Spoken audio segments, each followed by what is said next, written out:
Mag-alas 11 na ng gabi, pila pa rin ng mga motorista na nagpapakarga sa gasolinahang ito sa New York Avenue sa Cubao, Quezon City. Humahabol sila bago ang panibagong malakihang taas presyo sa produktong petrolyo ngayong araw. Tiyaga sa pilang marami lalo pat mas mura raw rito kumpara sa ibang gasolinahan. Medyo mura talaga sa iba.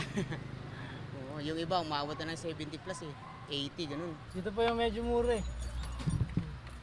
Sa iba mahal na Sa Cubao rin halos hindi rin maubos ang pila ng mga motorista sa gasolinahang ito. Ang UV Express driver na si Edward, nagpa full tank bago ang kanyang huling biyahe.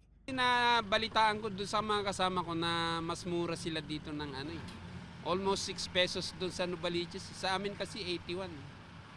Kaya sinadya ko na rin dito palibase kasi nandyan na rin ako. Nag-aantay ako ng pila kasi.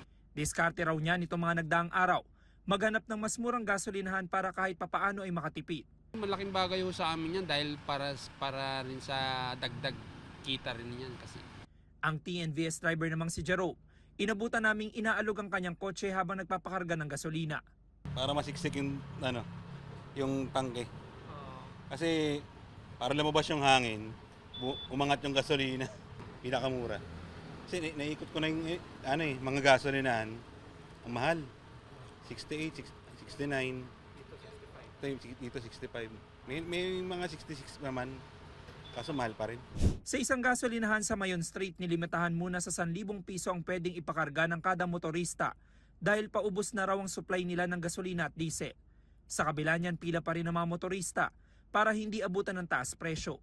Magpapa-full tank pa naman sana si Sherwin. Okay lang, para mabigyan lahat. Paano maging diskarte niyo niya?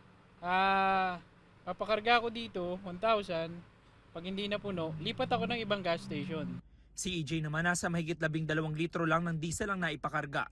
Parang nakukulangan kami sa 1K lang per kasi nga mahal na yung gas, so mga ilang liters lang yung malalagay.